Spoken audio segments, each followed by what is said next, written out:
Selamat siang, salam sejahtera kita semua.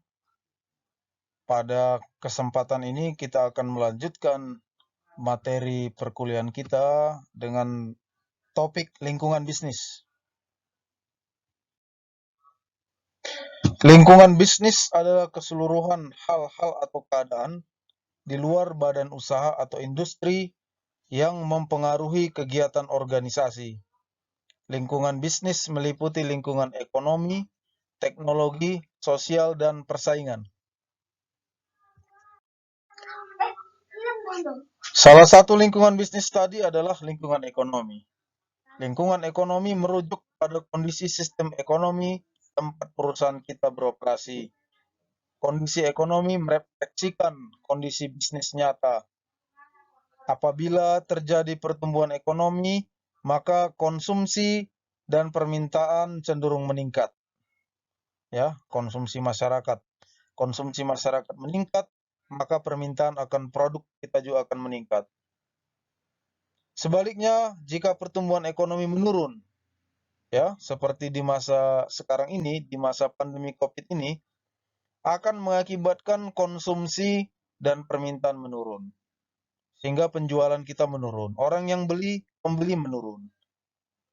Besaran sensitivitas atas pertumbuhan ekonomi tiap-tiap industri berbeda. Perusahaan kita sebagai bagian dari lingkungan ekonomi perlu mencermati situasi dan kondisi ekonomi. Pihak manajemen perlu bersikap antisipatif terhadap peluang dan ancaman lingkungan makro, khususnya lingkungan ekonomi. Ya, ancaman tadi yaitu adalah pandemi COVID-19 ini, termasuk kepada ancaman lingkungan makro, ya. Ada beberapa faktor ekonomi yang perlu diperhatikan perusahaan karena akan berpengaruh terhadap jalannya bisnis. Yang pertama itu produk domestik bruto atau PDB. Produk domestik bruto atau disebut juga gross domestic product atau GDP adalah total produk yang dihasilkan semua pihak yang berada di dalam wilayah nasional suatu negara, baik sebagai warga negara maupun bukan warga negara atau warga negara asing.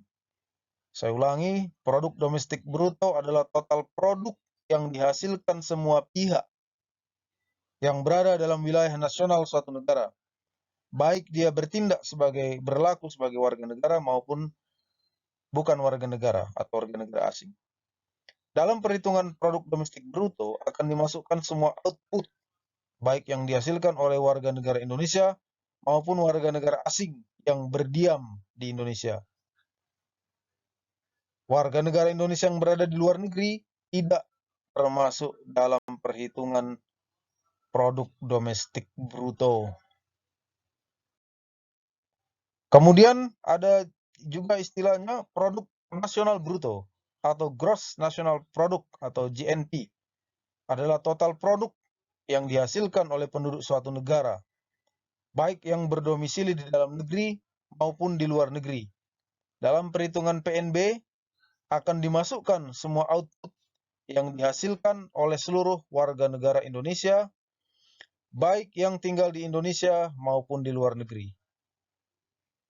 Output warga negara asing tidak termasuk dalam perhitungan PNB atau GNP. Pertumbuhan PNB atau PDB sering dikenal dengan istilah pertumbuhan ekonomi. Pertumbuhan ekonomi memiliki pengaruh yang kuat terhadap dunia bisnis. Semakin tinggi pertumbuhan ekonomi akan meningkatkan pendapatan masyarakat. Selanjutnya mendorong daya beli dan selanjutnya mendorong konsumsi. Dengan demikian, pertumbuhan ekonomi yang tinggi akan meningkatkan peluang bisnis, meningkatkan penjualan, laba perusahaan. Sebaliknya, jika PNB rendah, maka akan berdampak negatif. Pertumbuhan ekonomi minus seperti sekarang ini di masa pandemi COVID. Kemudian peluang-peluang bisnis hampir 0%, penjualan juga turun, hampir anjlok, hampir 0%, begitu juga laba perusahaan anjlok 0%. Faktor ekonomi lainnya adalah tingkat pengangguran. Pengangguran adalah tingkat tidak adanya pekerjaan bagi orang yang secara aktif mencari pekerjaan dalam suatu sistem ekonomi. Apabila tingkat pengangguran rendah, berarti kurang tersedia tenaga kerja untuk direkrut oleh bisnis. Ketika bisnis bersaing satu sama lain untuk mendapatkan tawaran tenaga kerja yang tersedia, bisnis menaikkan upah yang ingin mereka bayar. Jika upah terlalu tinggi, bisnis akan menanggapi dengan mempekerjakan lebih sedikit pekerja. Akibatnya, pengangguran akan meningkat. Faktor selanjutnya adalah inflasi. Inflasi adalah proses meningkatnya harga-harga secara umum dan terus-menerus. Dengan kata lain, inflasi ini menaiknya harga-harga barang secara menyeluruh. Hampir semua barang mengalami kenaikan. Dan dia terus-menerus selama beberapa bulan. Nah, jadi kalau ada harga yang naik hanya satu komoditi, misalnya di pasar tradisional harga cabai naik. Tetapi harga bawang, harga gula, harga garam, harga minyak goreng, harga kelapa tidak naik, maka ini tidak dikatakan inflasi. Kemudian juga proses kenaikan harga-harga barang itu terjadinya terus-menerus, sekitar minimal 3 bulan, baru dikatakan dia inflasi. Dengan kata lain, inflasi juga berarti proses menurunnya nilai mata uang. Menurunnya nilai mata uang. Pada zaman dahulu, dengan uang dengan uang 2.000 rupiah kita bisa membeli sepiring lontong, yaitu di sekitar tahun 1990-an, sekitar 28 tahun yang lalu atau 30 tahun yang lalu. Sementara pada saat ini uang 2.000 rupiah tidak lagi bisa membeli sepiring lontong. Nah, artinya apa? Menurunnya nilai mata uang. Pada saat ini kalau ingin membeli sepiring lontong dengan harga 10.000. Nah, dengan kata lain, naiknya harga-harga barang itu sebaliknya merupakan proses menurunnya nilai mata uang, ya, menurunnya daya beli, menurunnya kemampuan membeli dari uang yang kita miliki tersebut. Contoh lain, pada tahun 1990-an, ongkos transportasi naik bus kota 200 rupiah. 200 rupiah. Pada saat ini naik bus kota minimal 5.000 rupiah. Nah, jadi sudah jauh perbedaan ya. Dulu dengan 200 rupiah bisa naik angkot, sekarang 5.000 rupiah. Nah, inilah disebut dengan inflasi, menurunnya nilai mata uang, menurunnya daya beli, kemampuan beli dari uang tersebut. Penyebab inflasi ada dua. Yang pertama, cost push inflation. Tingginya harga-harga barang, naiknya harga disebabkan tingginya biaya. Nah, ini biasanya contohnya naiknya harga BBM. Contohnya naik harga minyak. Naik harga minyak mengakibatkan naiknya harga produksi, naiknya ongkos transportasi. Naiknya ongkos produksi akan menyebabkan naiknya harga barang. Naiknya harga barang ya. Itulah sebab penyebab inflasi yang namanya cost push inflation atau inflasi dari tekanan biaya. Kemudian yang kedua demand pull inflation. Inflasi yang disebabkan oleh tarikan kuatnya permintaan. Ya, naiknya harga disebabkan oleh kuatnya permintaan. Ini biasanya terjadi pada masa hari-hari besar, misalnya hari raya Idul Fitri, misalnya hari raya, kemudian hari Natal dan Tahun Baru.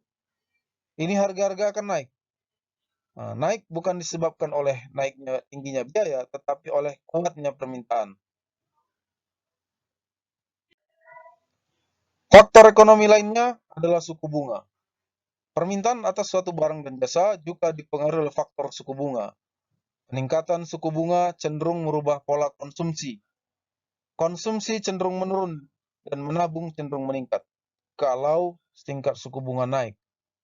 Dari sisi perusahaan, peningkatan suku bunga mendorong peningkatan biaya dan pada akhirnya harga jual juga akan meningkat. Kenapa dikatakan meningkatkan suku bunga akan mendorong biaya meningkat?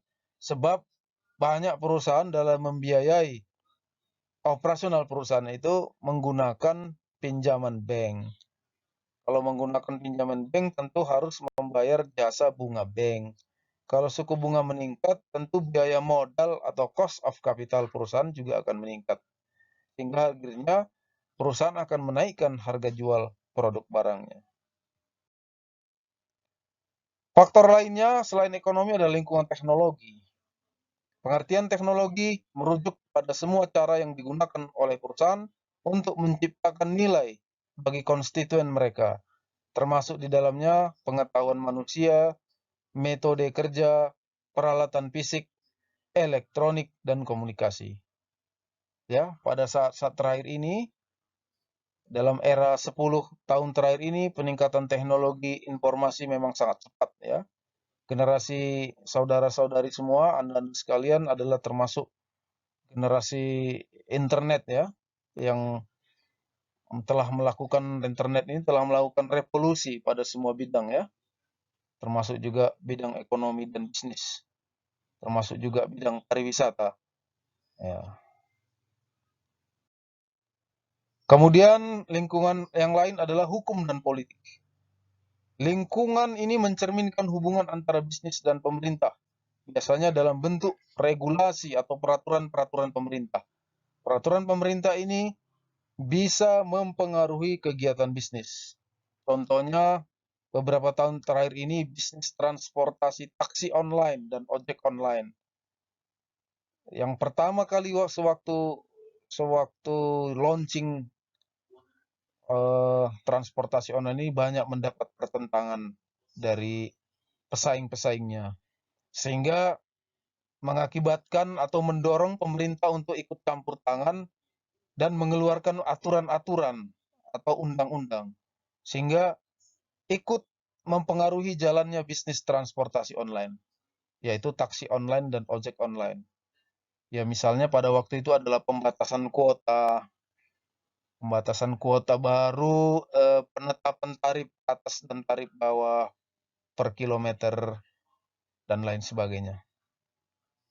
Selain itu, berbagai perwakilan pemerintah mengatur bidang-bidang penting seperti praktek periklanan, pertimbangan keamanan dan kesehatan, serta standar perilaku yang diterima. Nah, pada zaman COVID-19 ini, era pandemi COVID, yang diatur adalah masalah kesehatan dan keselamatan kerja. Nah, semua perusahaan harus menerapkan protokol kesehatan yang telah ditetapkan oleh pemerintah.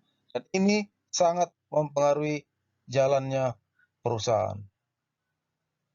Sentimen pro atau anti bisnis dalam pemerintah dapat mempengaruhi lebih lanjut kegiatan bisnis. Selama periode sentimen pro bisnis, perusahaan lebih mudah bersaing dan tidak terlalu memperhatikan isu antitrust. Sebaliknya, selama periode sentimen anti bisnis, perusahaan mengalami kegiatan persaingan lebih dibatasi. Faktor lain yang dijadikan pertimbangan perusahaan internasional adalah stabilitas politik. Tidak ada bisnis yang ingin membuka perusahaan di negara lain kalau hubungan dagang dengan negara tersebut tidak stabil. Nah, di sini ada kita dengar tadi yaitu isu antitrust. Nah, untuk trust ini nanti akan saya jelaskan di video-video selanjutnya. Sampai demikianlah. Terima kasih atas perhatiannya. Selamat siang. Salam sejahtera kita semua.